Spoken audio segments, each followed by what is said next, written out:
Você quer que tire a nossa imagem e o som? Melhor sem máscara. Sem imagem e som? Mas som sem máscara. Ok. Ok? Bom dia.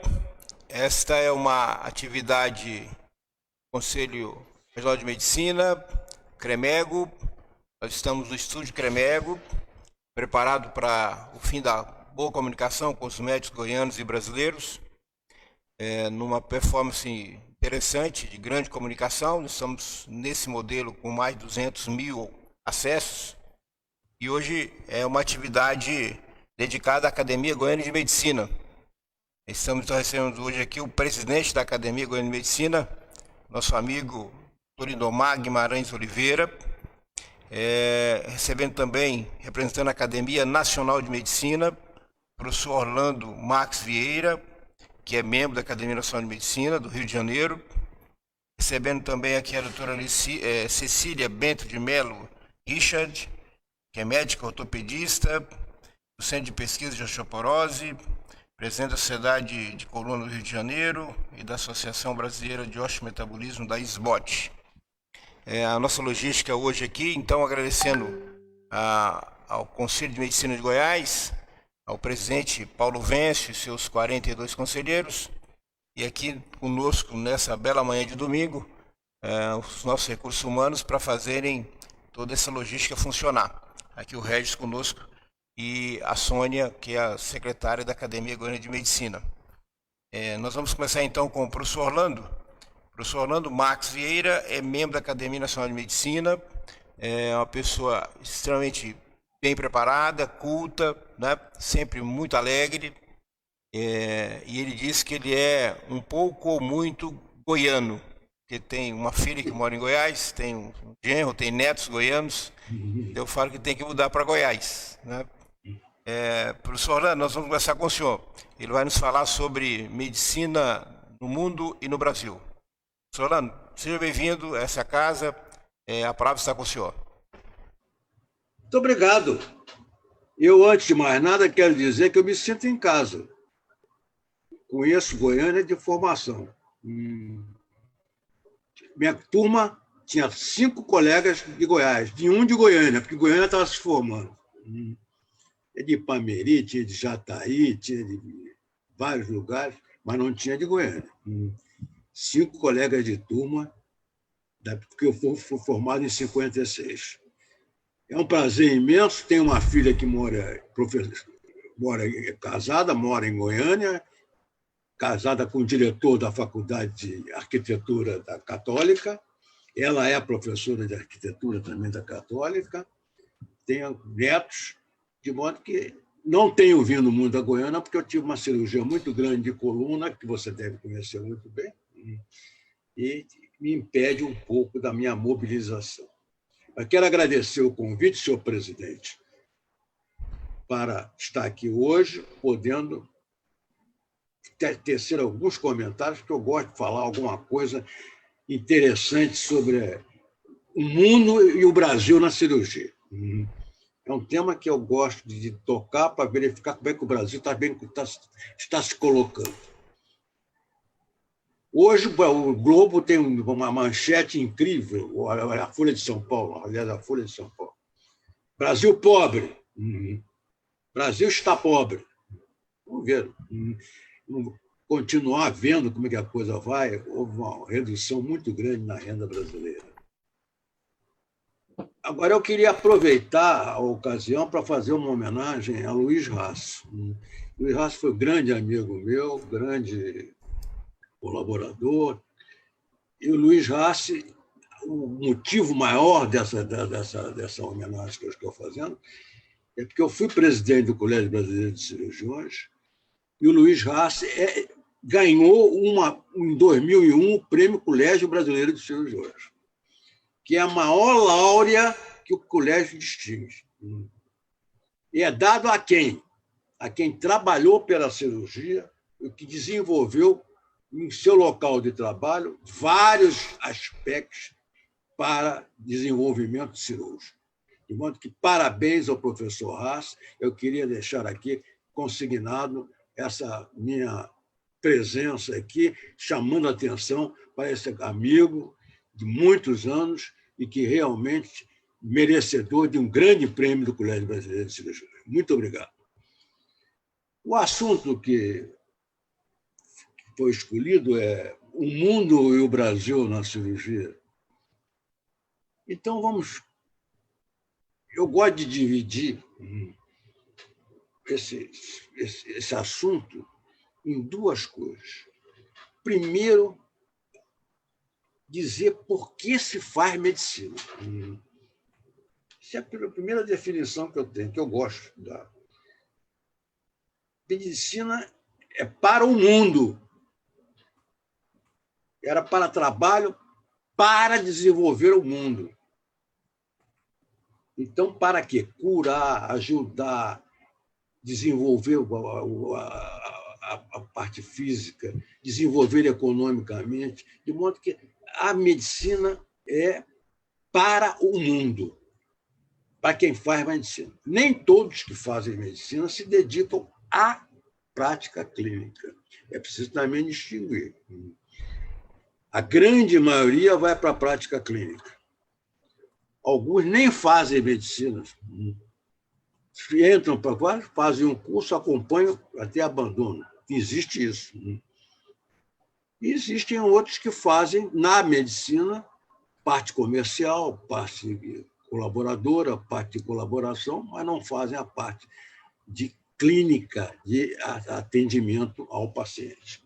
Eu vou me situar melhor naquele que é para o mundo, para ajudar, para curar. Esse é que é o grupo que eu gosto de citar. Existe um outro grupo que eu falo depois, que é do mundo. Esses são aqueles inalcançáveis, fantásticos, admirados, todo mundo admira. Todo mundo admira. Todo mundo. Fulano é do mundo, é um homem do mundo, é uma mulher do mundo. Fez medicina, mas é do mundo. Tem condições para chegar a esse ponto, ser reconhecida como tal. Então, esse é outro grupo pequeno, mas que sofre. Mas alguns eu terei detalhes para vocês verificarem quem são essas pessoas, como é que se reconhece essas pessoas. Não precisa ser médico para ser do mundo, não. A pessoa é uma pessoa do mundo, mas não é médico. Mas é do mundo, é conhecida pelo mundo. Todo mundo diz, não é fulano, é do mundo. Então, vamos verificar, começar o seguinte. A medicina, do que se sabe, há 3.000 anos já tem detalhes de que a medicina era executada. No Antigo Egito, certas especialidades já foram denunciadas como existentes. Cirúrgicas, trepanações, até a oftalmologia foi reconhecida que existia no Antigo Egito. Como? O que fazia a oftalmologia? Mas existia. Então, passou-se períodos e períodos para se verificar babilônios, egípcios, fazendo medicina, mas que tipo de medicina? Mas fazia. Mas com o quê? Para curar. Para ajudar. Era para o mundo. Vamos passar bastante tempo e vamos entrar numa modificação, tem que ser um pouco rápido, verificar que a coisa mudou com os gregos, com Hipócrates, na ilha de Cós. O que se fazia? Se venerava deuses, se pensava em doenças que eram provocadas por malefícios, por males, até que Hipócrates, na ilha de Cós, fez, então, a modificação para dar atenção à natureza, aos fatos da natureza, à doença.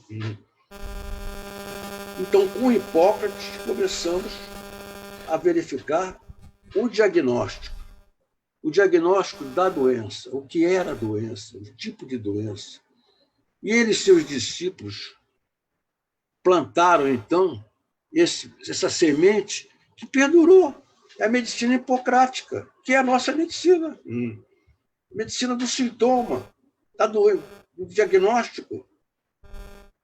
E aí se desenvolveu o próprio Roma, isso há mais ou menos 300 anos antes de Cristo. Tem que dar as datas que é para a gente se situar mais ou menos como é que a coisa vai. Os romanos vieram depois, há 100 anos antes de Cristo, 200 anos, 100 anos antes de Cristo, certamente com Galeno, um deles presente, e deuses também, mas também seguindo a medicina hipocrática, a medicina do sintoma, a medicina do diagnóstico. Então, houve uma mudança radical no que diz respeito aos aspectos de diagnóstico. Então, vamos entrar, então, já na era de Cristo, já praticamente iniciando na Idade Média, com a formação de escolas médicas, já com orientação nesse sentido. E quando é que surgiram as primeiras universidades? A primeira universidade que se tem notícia é de Bolonha, mais ou menos em torno de 1100 depois de Cristo, no ano de 1100.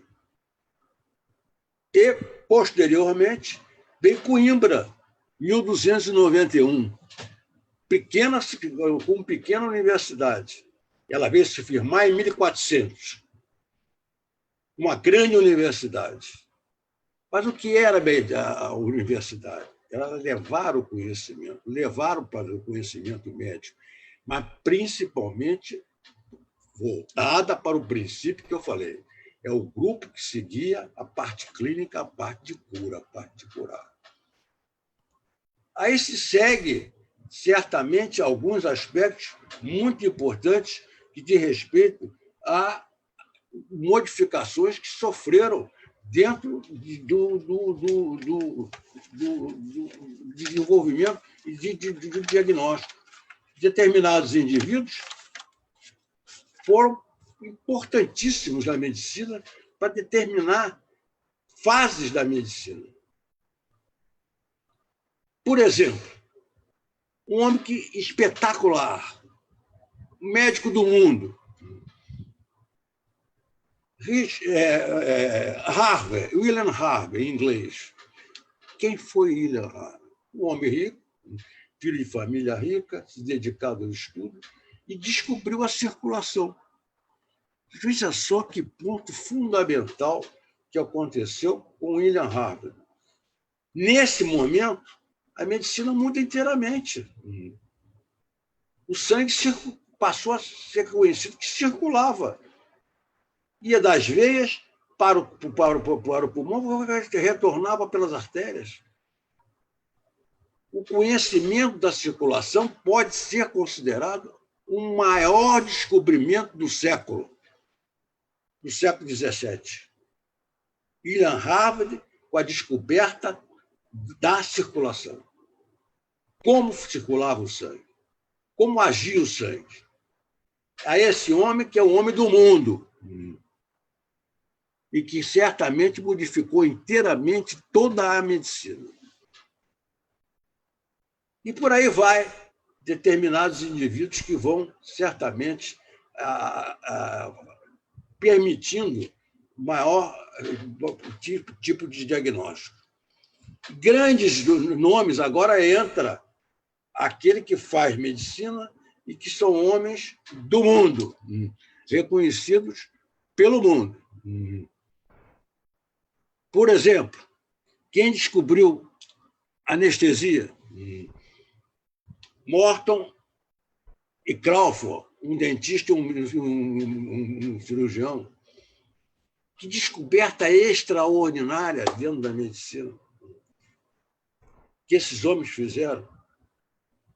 E são, às vezes, sofredores. Os homens que são reconhecidos como talento, homens do mundo, que pertencem ao mundo, não pertencem, eles são dedicados, eles são admirados. As pessoas querem conhecer, veneram essas pessoas a vida inteira. E já falei a oportunidade que não precisa ser médico para ser um homem do mundo. Colombo era um homem do mundo, pô. Mais do que fez, fez. E aí se segue, naturalmente, a admiração que pode ser conseguida por esses homens. Por exemplo, nós vamos dar sequência a pensar o acaso nesses indivíduos que fazem a medicina e que são homens no mundo.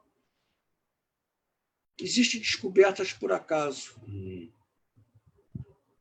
O acaso faz parte da presença desses indivíduos. Ocorrem fatos que são incrivelmente, quase que indescritíveis, mas são de um valor extraordinário. Como é que aconteceu isso? Como? De repente acontece e esse homem passa a ser venerado. Nem ele sabe muito bem como aconteceu, mas passa a ser um homem que teve um processo de avanço e de ajuda extraordinário para o desenvolvimento da medicina. Vejamos alguma coisa muito interessante que eu vou citar. Fatos, esses fatos. Eu vou citar o Alex Carrel. O Alex Carrel foi um homem fantástico. Ele que fez a cirurgia, a microcirurgia, a cirurgia dos pequenos vasos. Era francês. Mas ninguém dava bola para Alex Carrel. Quem era Alex Carrel? Alex Carrel... Isso aqui estou falando coisas assim, sem falar da medicina no Brasil. Eu não entrei na medicina do Brasil. E depois eu vou ver alguma coisa da medicina do Brasil. Ele foi tão indesejado, saiu da França e foi para os Estados Unidos viver numa fazenda, se recolheu numa fazenda, resolveu criar galinhas e patos e aproveitava as artérias para fazer cirurgia.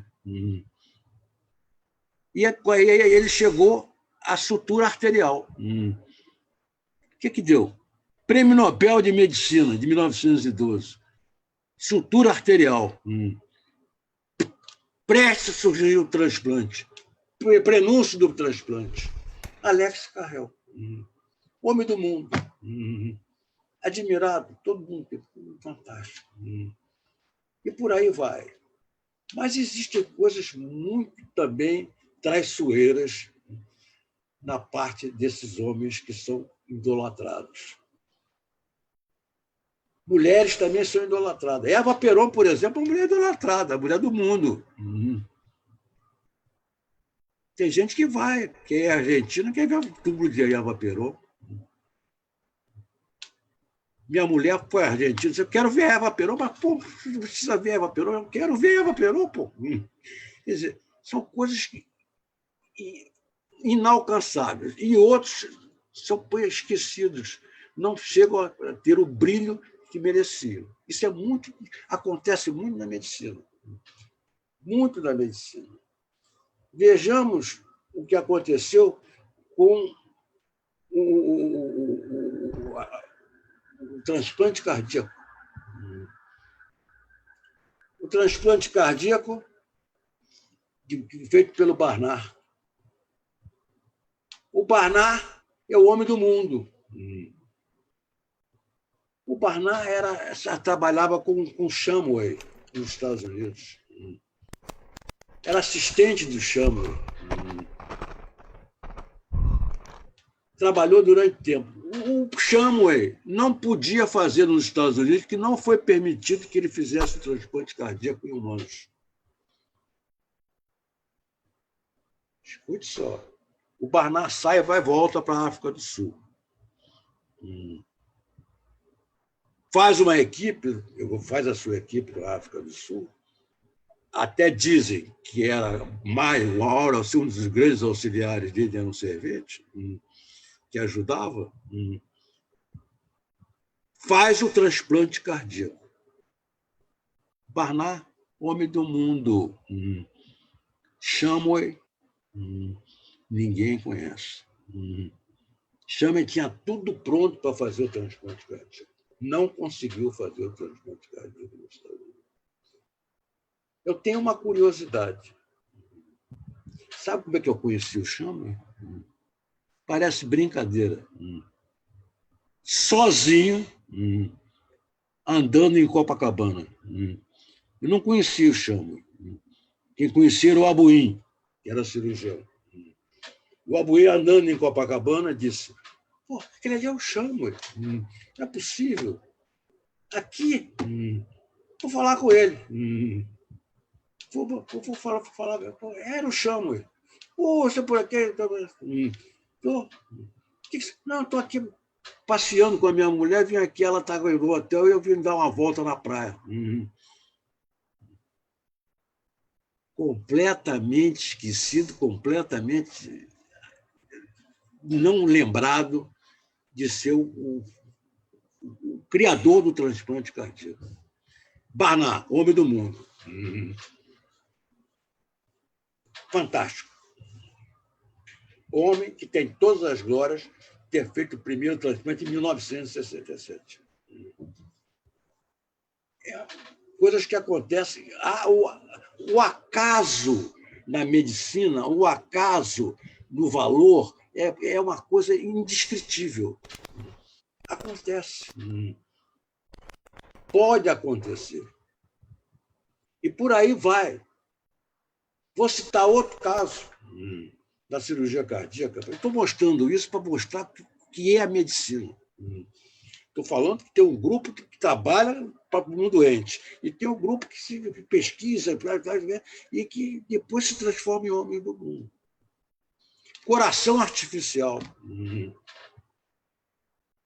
Lillehei, 1953, 1954. Um homem que fez o coração artificial. Trabalhava com quem? O residente. Os residentes é que trabalhavam com ele, só residente. Ele montou a bomba extracorpórea. Fez o coração artificial. Produziu o coração artificial. Alguém lembra dele? Alguém lembra de Lillehei? Não, ninguém lembra de Lillehei. Homem do mundo. Mas esquecido, não se transformou em um homem conhecido. E por aí vai, e diversas coisas que podemos ver. Eu gostaria de lembrar isso simplesmente para mostrar que a medicina é cheia de coisas fantásticas. E esses casos, ou ocasiões, esses fatos, ocorrem também fora da medicina. Homens do mundo. Se nós formos para ver no esporte, homens do mundo são lembrados. Há uma guerra. Pelé é homem do mundo. Pelé é homem do mundo. E se diz, ele é o Maradona que é melhor. Quem tem maior charme, maior? Duvidoso. Eu vi uma crônica, vou citar essa crônica porque é interessante. Uma crônica de um jornalista uruguaio dizendo o seguinte: Maradona, homem do mundo. E dizendo, um homem que levantou um país com 2 gols. Precisa mais que isso. Por coincidência, olha, porque essas coisas são incríveis. Por coincidência, a Argentina jogou com a Inglaterra uma Copa do Mundo de 86, uma quarta de final. Inimigos, relações cortadas por causa da Guerra das Malvinas. Caiu.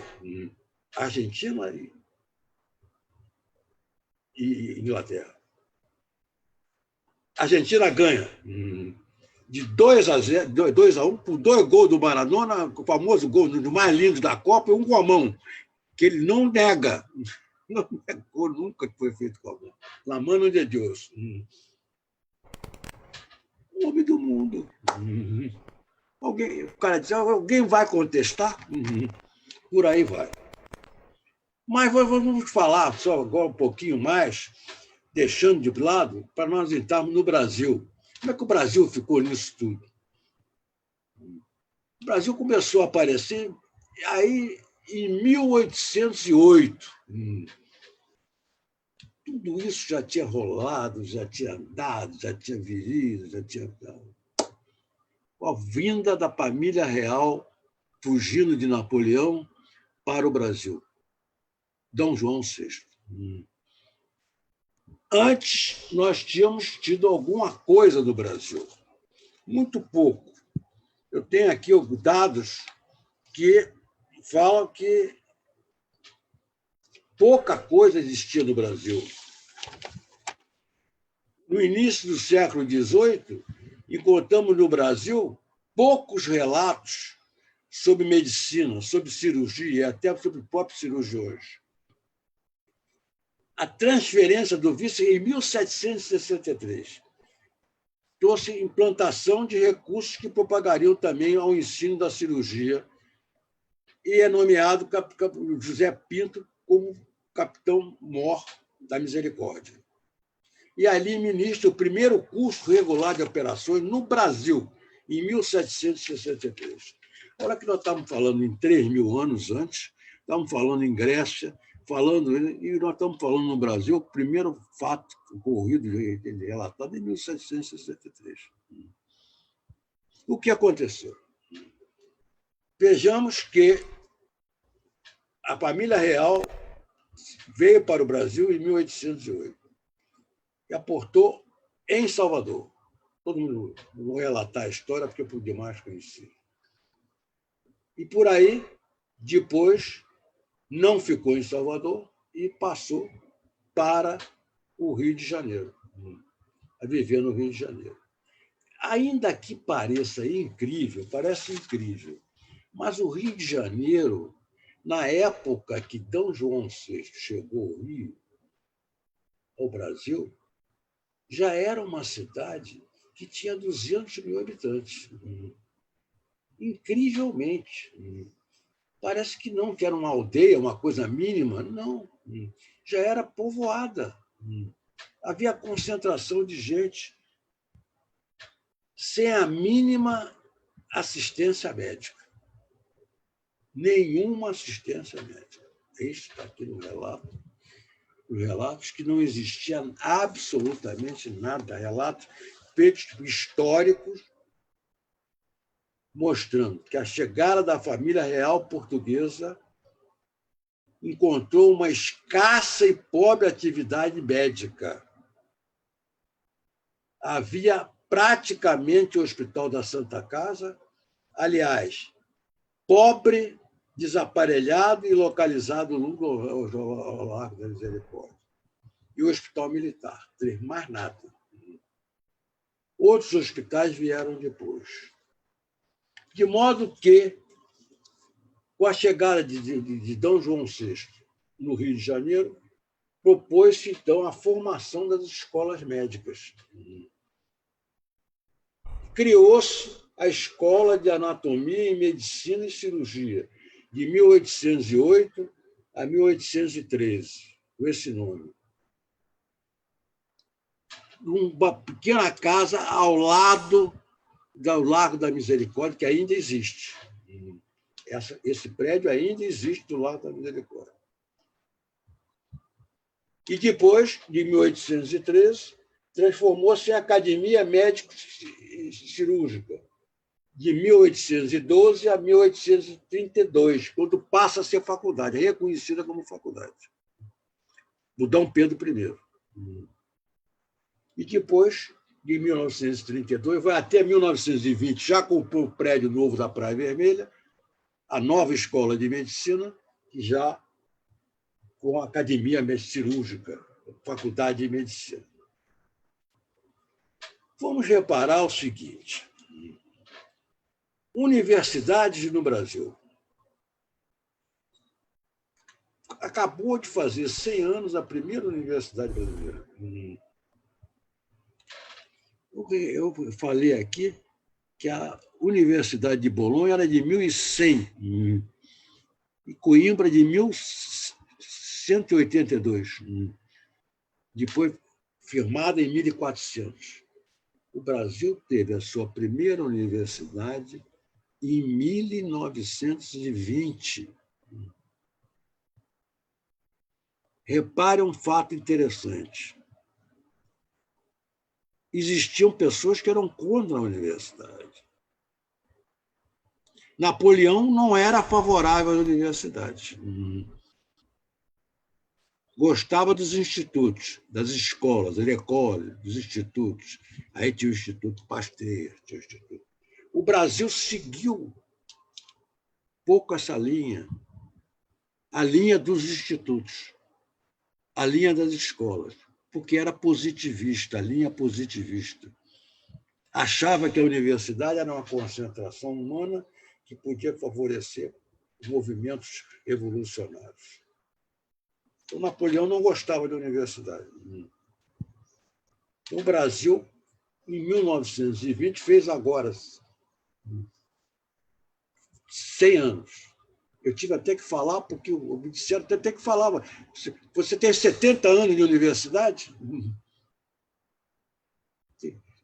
E fez 100 anos, é os mais antigos. Tudo bem, eu digo algumas palavras sobre a Universidade Brasileira. Como foi feita a Universidade Brasileira? Juntaram-se 3 escolas. Engenharia, no Lago do São Francisco, Medicina, na Praia Vermelha, e Direito, na Praça da República. As 3 escolas formaram a primeira universidade do Rio de Janeiro, que veio depois, em 1937, chamar-se Universidade do Brasil. Mas começou a primeira universidade reconhecida. Existe uma certa rixa que o Paraná acha que tem uma universidade criada anteriormente, e existe a turma de Minas Gerais que acha que Vila Rica, que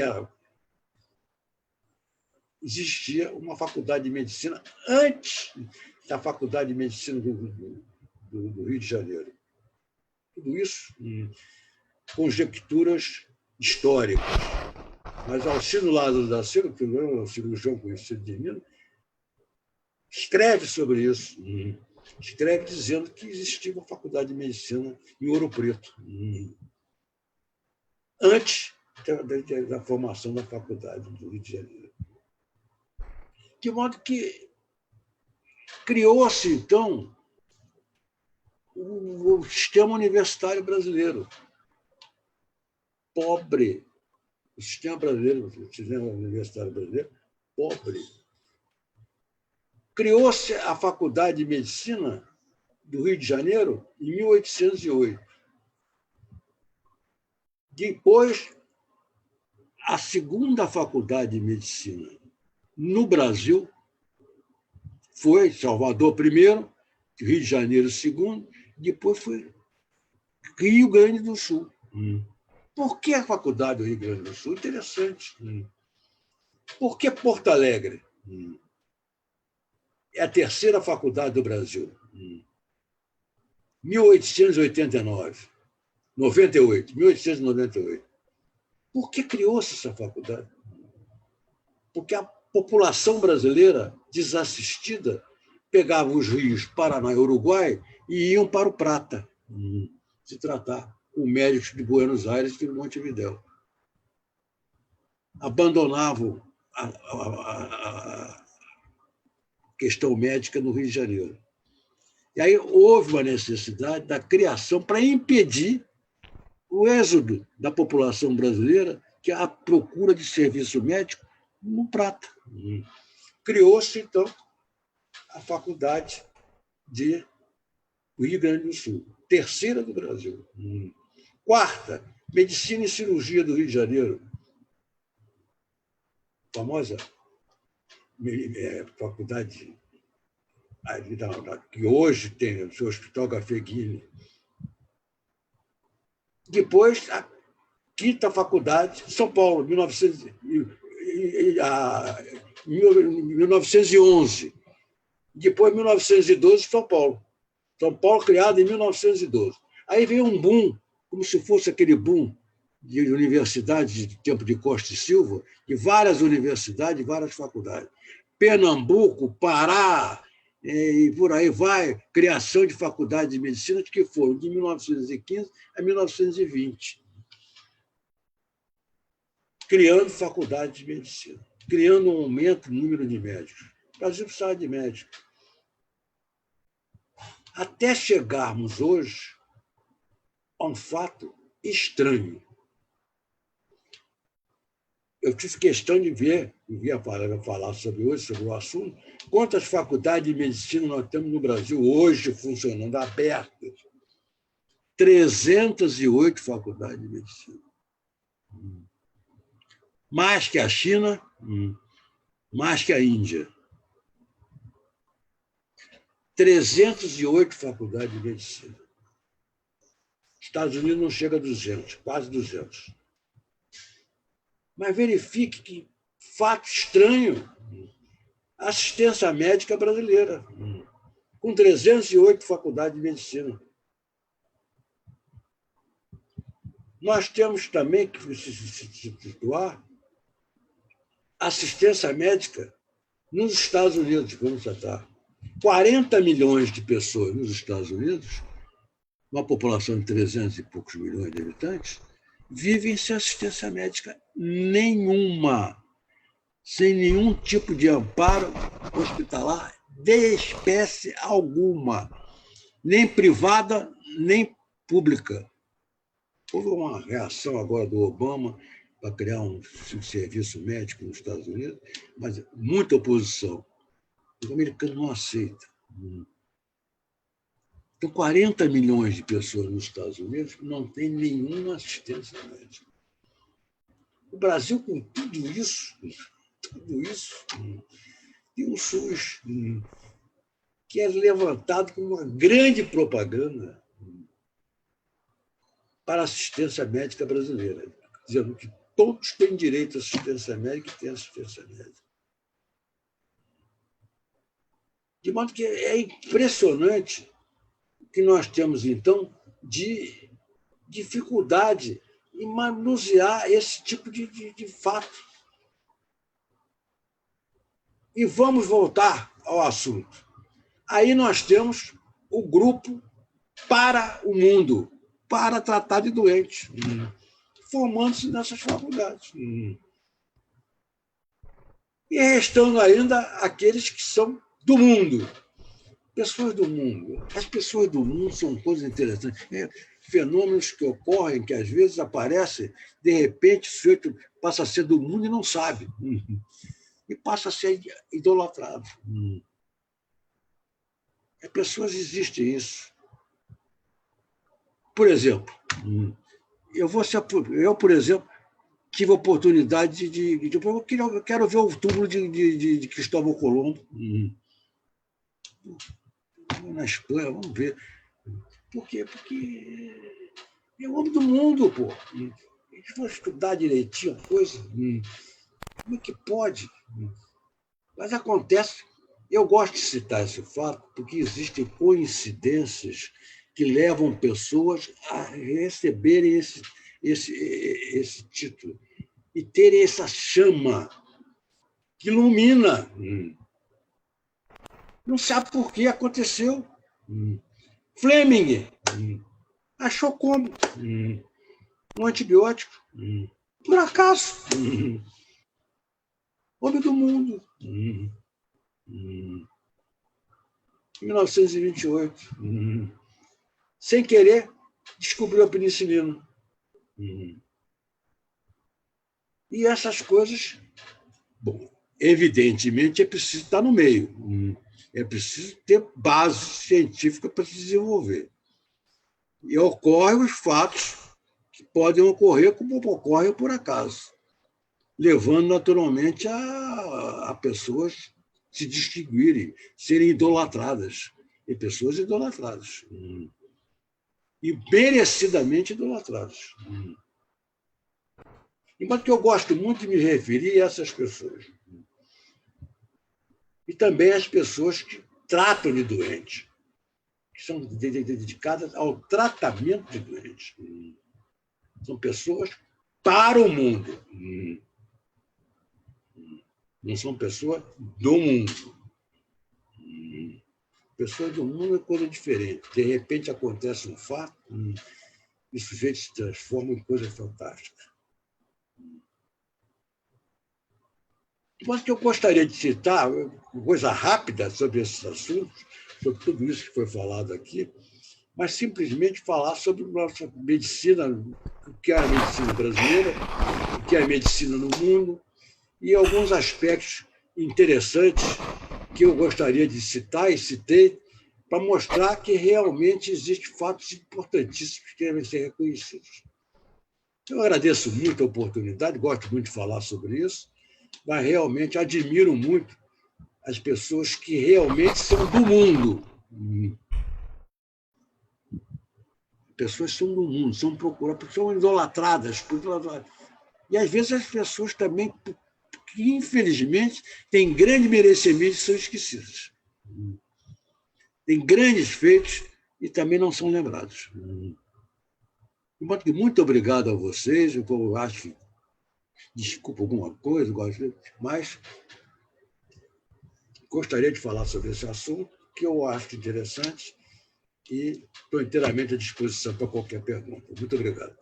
Professor Orlando Marques Vieira, muito obrigado pela apresentação, pelo Gostou? Ótimo. Nota 10, vai ficar aqui arquivado aqui no nosso material do YouTube, aqui do Conselho de Medicina, para ser referência à visita das pessoas que se interessam por história da medicina.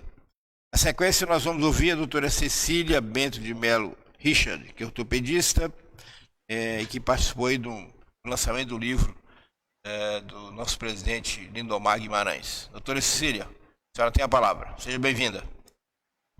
Bom dia a todos. Antes de mais nada, eu queria agradecer ao Dr. Orlando Marques ter compartilhado essa história da medicina dentro e fora do Brasil, que, sem dúvida nenhuma, nos faz nos apaixonar mais ainda por essa profissão que a gente, no caso eu, abracei há 38 anos atrás.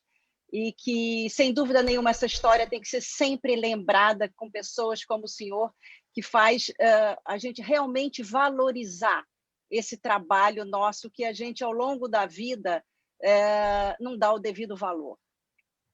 Queria agradecer ao convite do doutor Lindomar Guimarães, o presidente, né, da Academia de Goiânia, que me permitiu ser a coordenadora desse projeto do tratado, o lançamento da divulgação do Tratado de Doença Osteometabólica. Esse tratado ele surgiu pequeno, ele surgiu não pequeno, uma proporção menor, se assim a gente pode falar, como uma atualização de um livro do Dr. Lindomar, uma atualização do livro de doenças relacionadas à osteoporose, e ele se transformou, ao longo desse ano, em um tratado de doenças osteometabólicas que envolve todas as especialidades correlatas ao osteometabolismo, envolve desde a ciência básica, passando pelo tratamento conservador, pelo tratamento cirúrgico, até o que é mais avançado em relação ao osteometabolismo, osteoartrose, sarcopenia, osteoporose, discorre de uma maneira clara, de uma maneira simples, tornando acessível a todos os colegas, não só ortopedistas, ginecologistas, geriatras, endócrinos, nutrólogos, que eles tenham que todos possamos ter um conhecimento básico, sem dúvida nenhuma, dessas doenças relacionadas ao envelhecimento. Nós estamos envelhecendo, a nossa pirâmide social está invertendo. Nós teremos uma a cada 5 pessoas em 2045, 2050, segundo a Organização Mundial de Saúde, terá mais de 60 anos. Nós teremos tanto idosos quanto o Japão em 2045. Essas doenças, a osteoartrose, a sarcopenia, a perda de massa muscular, a osteoporose, como lidar com isso?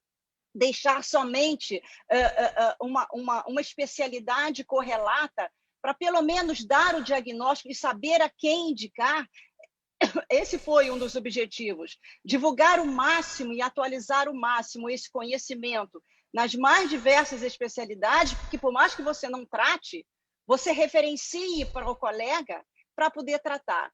Prevenir, evitar, minimizar a chance de uma nova fratura por osteoporose é extremamente importante. Hoje nós temos ferramentas, nós temos protocolos que estão ali colocados, bem relacionados no nosso tratado, que facilitam ao colega assistente a identificar quais são o risco clínico daquele paciente. Prevenir uma osteoartrose ou tratá-la, hoje, evitando ou postergando uma possível prótese, algum tratamento cirúrgico de maior porte, nós teremos acesso também nesse tratado. Prevenir uma perda de massa muscular, que aconteceu tanto agora com nossos pacientes, com nossos familiares e amigos que ficaram nesse enclausuramento social, que eu chamo, que é o isolamento social e físico, onde deixaram de fazer atividade física, deixaram de tomar sol, perderam massa muscular. E isso tudo faz parte do nosso processo do envelhecimento. Então, tornar acessível a grande maior parte da classe médica esses conhecimentos, por mais que você não trate, mas que você dê o diagnóstico e referencie, sem dúvida nenhuma, foi um dos objetivos, para não dizer que foi o maior objetivo desse nosso tratado. Esse tratado, então, quando ele surgiu, como eu falei lá no comecinho, ele teve toda a sua história desenhada em cima de uma atualização desse projeto. Ele teria o apoio da nossa sociedade mãe, que é a Sociedade Brasileira de Ortopedia, mas exatamente por causa desse momento e período que nós estamos passando, todo o apoio que nós teríamos lá no começo do ano foi suspenso. E o projeto seguiu. E aí eu quero deixar a minha referência, ou a nossa referência, enquanto falando pela ABOM, pela nossa Associação de Doenças Osteometabólicas, eu quero deixar a nossa referência ao Dr. Lindomar Guimarães, que, sem dúvida nenhuma, o nosso mentor, incentivador, nosso mestre, que vencendo todas as adversidades, das mais diversas quadros que poderíamos enfrentar, aí agora assumindo esse livro, esse tratado que se transformou sobre nossa própria responsabilidade, tornou concreto esse sonho e incentivou, guiou dia e noite, feriados, finais de semana, nos guiou nossa parte científica, eu apenas como coordenadora, ele sim como editor-chefe, manteve nisso firme propósito da concretização dessa obra, que já era para estar aí liberada no mercado. Houve um atraso, essa semana ela já vai estar, se Deus quiser, exatamente por esse momento que nós estamos passando. Houve intercorrências na nossa editora, mas já está sendo publicado e liberado essa semana. E, sem dúvida nenhuma, ele foi o grande responsável, apesar de dizer que não, ele foi o grande responsável para esse caminho ser seguido e acompanhado e chegado até o final. Então, eu queria só fechar que, além dele ser o nosso grande mestre científico dentro da nossa sociedade, dentro do nosso comitê, ele é e vai ser sempre o nosso mestre da nossa vida como um todo. E eu queria finalizar, agradecer a todos essa oportunidade de fazer parte desse espaço, desse momento, com pessoas de tão alto gabarito, conhecer o doutor Orlando Marques, doutor Lindomar, já conheço, agradecer ao doutor Valdemar e a todos que estão aqui, da gente poder participar e divulgar desse projeto, que, sem dúvida nenhuma, é o começo de vários projetos que vamos daqui para frente desenvolver. Obrigados a todos, felizes festas e se cuidem. Obrigado, doutora Cecília. Conosco, então, já para finalizar a apresentação dos nossos 3 palestrantes, nosso amigo doutor Lindomar Guimarães Oliveira, presidente da Academia Goiânia de Medicina. Lindomar, por favor. Eu gosto muito de ouvir a Cecília falar sobre o tratado, porque ela me deixa sempre muito envaidecido pela quantidade de elogio que ela faz, que eu acho que não precisa tanto assim, Cecília. Muito obrigado por tudo.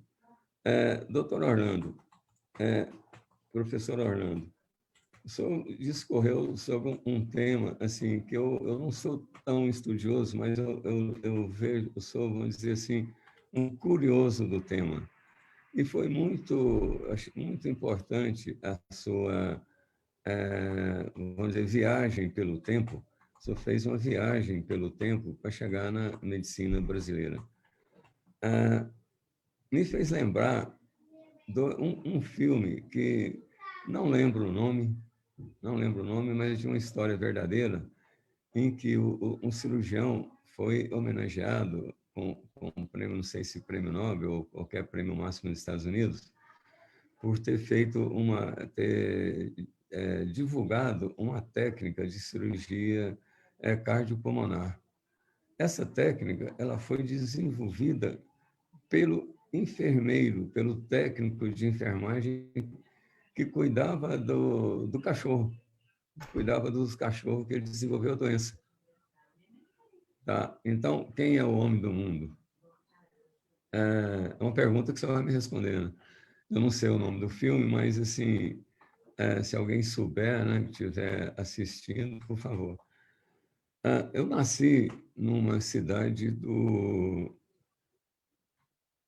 interior, né, de Goiás, hoje Tocantins, chamada Natividade. E, em Natividade, minha mãe conta que teve lá um surto de varíola. E aí tinha a pessoa, Coronel Aristides, Coronel alguma coisa, porque cada um que era autoridade na cidade era coronel, que fazia um tratamento que ele tirava as vesículas dos meninos infectados e injetava nos sadios. E, com isso, ele combateu a crise de varíola na cidade. Se a gente voltar à história, Jenner, que descobriu a vacina para a varíola, ele fez isso, a mesma coisa, tirando a secreção das vesículas das ordenadoras. Então, assim, Jenner foi o homem do mundo. E o prático lá de Natividade. Bom, professor, eu acho que o senhor tem assim, muito a que elogiar bastante a sua palestra. Foi muito boa. Se eu permitir, vamos fazer um resumo disso que foi falado. Sônia está ouvindo aí, que foi falado e vai ser publicado no próximo número da revista. A Sônia, que está aí na rede, vai pedir do senhor uma foto para ser colocada no seu artigo. Eu vejo assim, uma modernidade também de outro aspecto fora da medicina. Tesla desenvolveu toda uma tecnologia muito, muito, muito além de sua época, né? Deixando seu nome até para medir a intensidade da ressonância, a unidade Tesla, né? E existe o automóvel Tesla. Eu não sei se Tesla ganhou tanto dinheiro ou teve tanta fama como o Musk, que é o atual dono da Tesla, que colocou um carro lá em Marte esperando a primeira missão. Para que eu estou falando isso? Se desenvolveu tecnologicamente, hoje, coisa de se planejar hortas em Vênus, mas não temos a capacidade de prever a pandemia de um vírus que nós não tivemos ainda capacidade de estudar esse vírus em toda a sua estrutura. Nós tivemos várias epidemias que, vamos dizer assim, no dizer do sertanejo, sararam sozinhas. Eu estou com dificuldade para falar, porque eu estou muito rouco. Uma água. Então, professor, acho que o homem do mundo e o homem que faz parte de um serviço à humanidade, ele não precisa ganhar prêmio Nobel, não tem nada. É a contribuição que ele deixou. Eu fui fazer um discurso na academia, me perguntaram o que é imortal. Imortal é aquilo que você deixa é aquilo que você deixa de contribuição, é aquilo que faz você ser lembrado, é aquilo que você conseguiu comunicar, tá? Por exemplo, o professor Orlando, o que o senhor comunica hoje é uma comunicação imortal, né? É uma comunicação imortal. Então, o que eu tenho é que agradecer muito, muito a sua presença, muito excelente a sua palestra. Cecília, para de me elogiar. E Valdemar, obrigado pela iniciativa. Tá? Sônia, não deixa de trazer o material para mim olhar o resumo. O filme chama Quase Deus. O filme que você falou chama Quase Deus. O meu filho olhou aqui a pesquisa, Quase Deuses é o nome do filme, professor Orlando. Quase Deuses. Eu vou anotar. Eu estava procurando e não achei, Lindomar. Quase Deuses. Vale a pena, professor. Já está anotado. Já está anotado. Então, muito obrigado a todos, muito obrigado mesmo, citando novamente o professor Orlando, Cecília, Valdemar, pela presença de todos. Eu me sinto assim, muito envaidecido em ter colocado esse livro na praça, apesar de todas as dificuldades que a gente viveu. Às vezes, assim, o autor ser questionado várias vezes e, na resposta, ele responder assim, meio enraivecido, entre aspas. Mas isso tudo, gente, eu aproveito, quem estiver assistindo, isso tudo foi feito para que o trabalho surgisse melhor.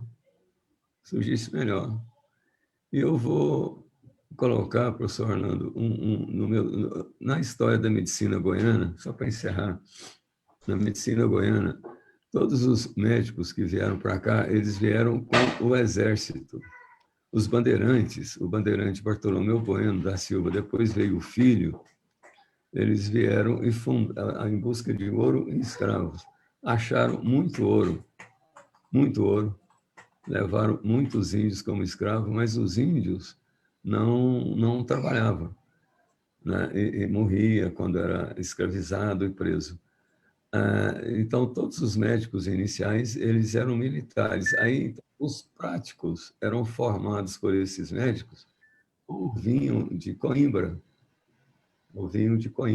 para exercer atividade em Vila Rica, que é em Vila Boa, né? Hoje chama-se Cidade de Goiás. Tá? Então, a Cidade de Goiás, eu consegui ver um diploma redigido por um médico nomeando uma pessoa como parteira, habilitando a pessoa como parteira.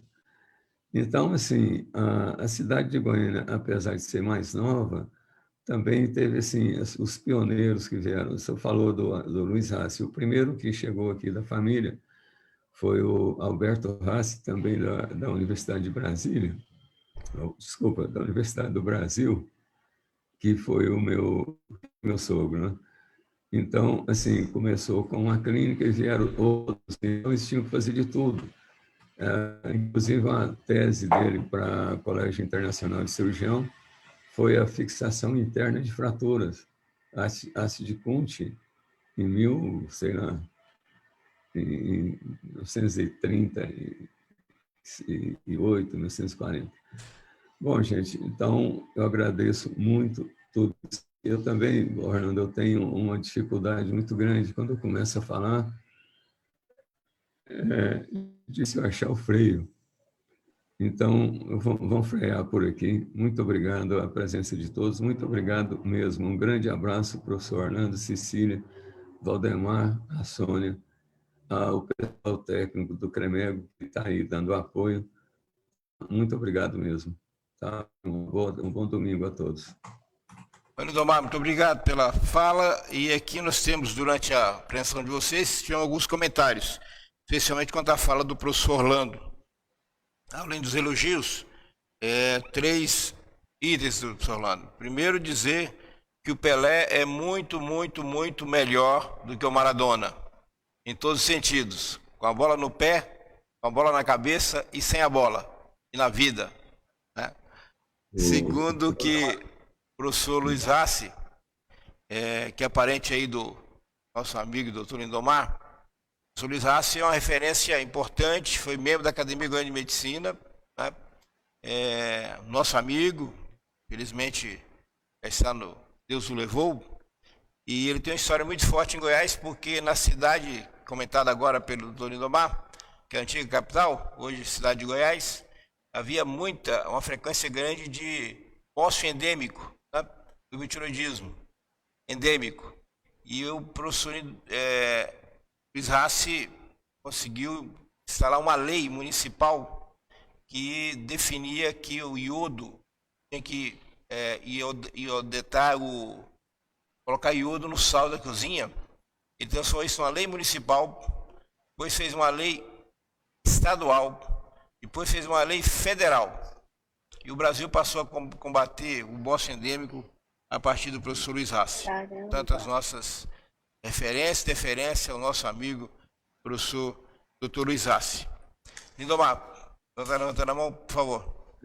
Em relação ao bócio, você disse sobre o Luiz Rassi, realmente é verdade. Mas quem relacionou o bócio quando foi o professor Baeta, de Belo Horizonte, que foi professor de Juscelino Kubitschek. E o Juscelino Kubitschek, quando assumiu a presidência, o professor Baeta fez um trabalho no interior de Minas, nas redondezas de Belo Horizonte, onde ele relacionou a melhora do bócio com o uso do iodo. Juscelino Kubitschek, quando assumiu a presidência, ele repetiu, vamos dizer assim, vou resumir bem, repetiu esse trabalho a nível nacional. Outra coisa descoberta é assim, por que o índio tinha uma cara assim, meio de oriental, mongol, né? E era assim, aparentemente indolente, porque a dieta, principalmente do índio do interior, nosso aqui do sertão, nosso, ele não tinha iodo na dieta. Então, ele é um indivíduo hipotireoideu do nascimento à morte. Tá? Então, essa é um pouco de umas pinceladas em relação ao iodo na nossa história. Obrigado pela oportunidade. E para finalizar, então, a nossa apresentação, uma pergunta ao professor Orlando Marques Vieira. Professor Orlando, quando e quem será o nosso Prêmio Nobel brasileiro?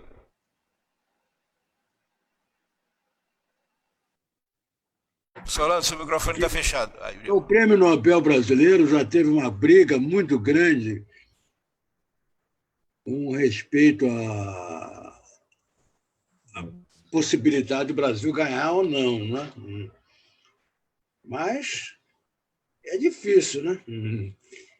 Prêmio Nobel brasileiro é difícil. Eu agora me lembrei, eu esqueci de falar um fato muito interessante. Aconteceu com a minha mulher agora em março. Minha mulher foi operada de coração. Ela tinha um CIA. Isso é interessante. Com o diagnóstico, desde 9 anos de idade. Agora começou a descompensar e disse, não, vai ter que fazer uma cirurgia. Pô, cirurgia agora, nessa altura... Ia começando a pandemia, eu podia fazer, não fazer. Como é que vai ser essa cirurgia? Essa cirurgia vai ser por cateterismo e por vídeo.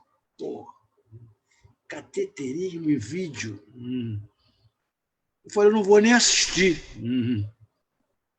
Vou ficar do lado de fora, vou aguardar. Quando eu estou do lado de fora, isso é interessante. Esperei um pouco assim, não entrei na sala. Eu vejo o cirurgião do lado de fora. Eu digo, já acabou? Tem 1 hora de cirurgia, menos de 1 hora. Ele disse, não, já acabou. Levou 50 minutos, estou fechando. Essa cirurgia leva 1 hora. Que isso?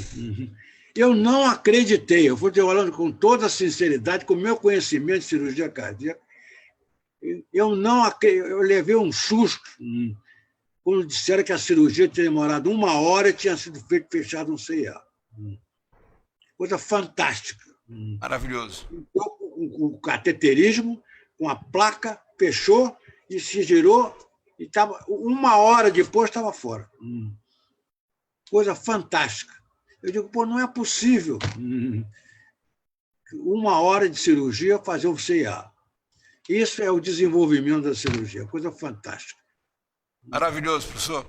Então já só o preço é que é impossível. Não paguei nada porque eu tinha seguro, mas só a válvula, só a placa custa R$120 mil para fechar o CIA. Um carro. Maravilhoso. Então, encerrando a nossa live de hoje, dedicada à Academia Goiana de Medicina, com a presença do nosso presidente, Dr. Lindomar Guimarães Oliveira, aí com a presença da Academia Nacional de Medicina, indicado pelo nosso presidente da Academia Nacional, o professor Belfort, que mandou um abraço aí ao professor Orlando. Ele nos disse, olha, a pessoa indicada para vocês aí é o professor Orlando Max Vieira. Muito feliz pela presença dele conosco. E a doutora Cecília Bento também, falando do lançamento do livro, do Tratado de Doenças Ortometabólicas. Então, encerramos por aqui. Agradecer ao Conselho de Medicina de Goiás por esse canal, né, ao seu presidente, professor Paulo Vence, e seus 42 conselheiros. Agradecer o Regis e a Sônia, que estão aqui conosco, fazendo a logística para que isso aconteça. Um Feliz Natal a todos vocês, um 2021 muito melhor, sem pandemia, com muita vacina eficiente. Um forte abraço e até a próxima. Obrigada a todos. Muito obrigado.